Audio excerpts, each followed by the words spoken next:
Good day mga kuys! Sa video na ito ay pag-uusapan natin ang copy trading ni XM. So marami sa atin dito gustong pasukin ang forex trading. Pero wala ng oras mag-aral kasi busy sa trabaho, kung ano-ano pang rason, di ba? So hindi din naman natin sila masisisi kasi kagaya ko, wala na din akong oras para mag-manual trading. So good to know kasi may ino-offer na sa XM na copy trading. So, ano nga ba ang kailangan natin para makapag-copy trading tayo? So, kailangan lang natin ng live account, no, kang XM. So, sa mga wala pang account, may tutorial tayo kung paano gumawa ng account dito kang XM. So, punta lang tayo sa left side. Pindutin lang natin si copy trading.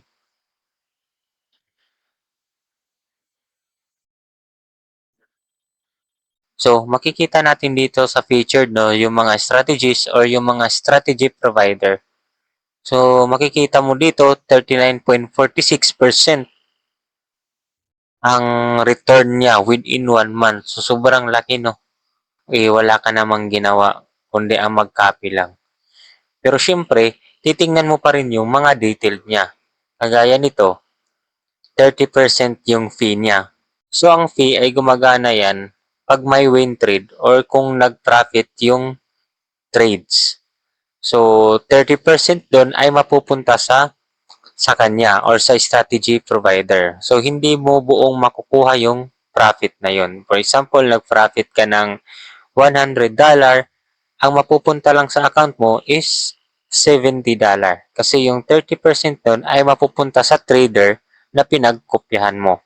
Tapos titingnan mo din yung drawdown niya, yan, 42%. So medyo malaki na yung drawdown niya, no? Ang drawdown nga pala is yan yung binagsak o kumbaga nag-negative yung account niya ng 42. So medyo hindi medyo, sobrang laki na niyan ng 42 na yan. So makikita mo dyan na hindi niya masyadong control yung risk niya. Dito naman makikita mo kung ilan na yung mga nag-invest sa kanya. So yun yung mga investors niya. Tapos dito sa invested, yan yung mga na-invest ng mga investor niya.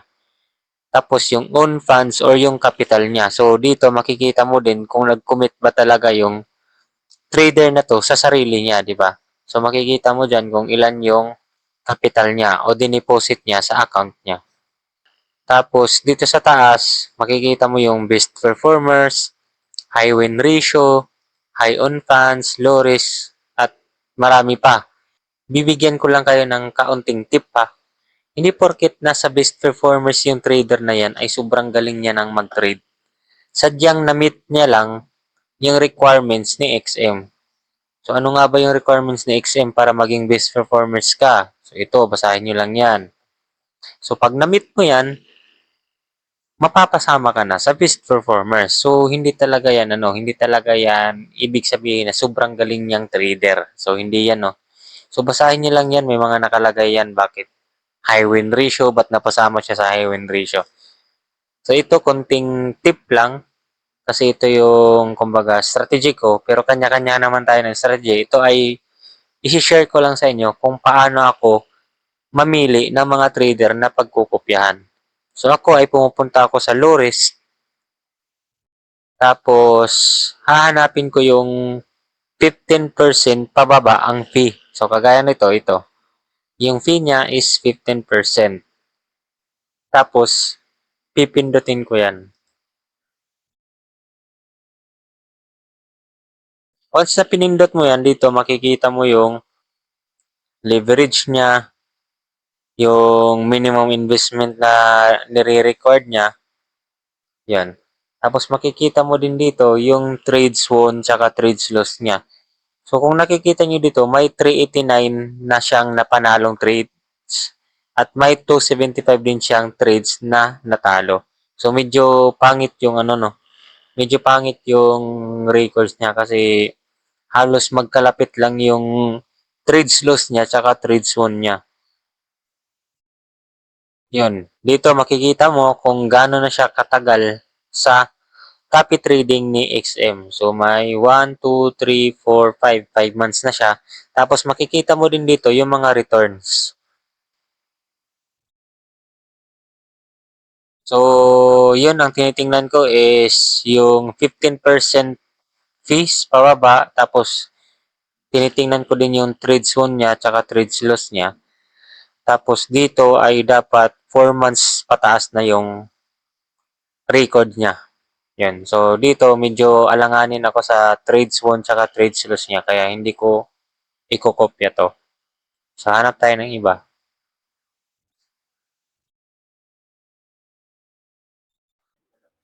For example, ito si Wallet. Yan, 15%, okay?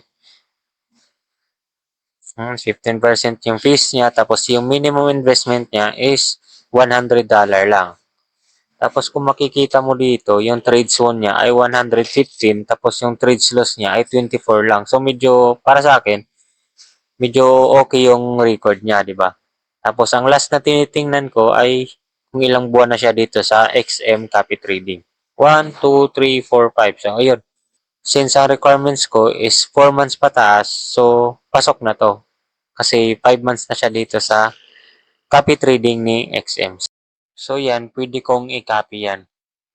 So lastly, is once na pinindot mo yung copy strategy ay may lalabas na allocation multiplier. So basahin nyo na lang yan para mas maintindihan nyo. Siyempre, explain na din natin ng kaunti. Ayun, exit. So dito makikita mo yung minimum investment. So dapat ang ano mo, i-invest mo dito is $100 pataas. Yun. Tapos yung on funds niya makikita mo din dito na $1,646.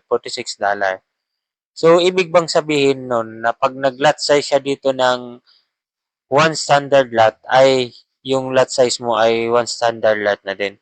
So hindi, automatic yan mag-a-allocate, no. So automatic yan mag-a-adjust.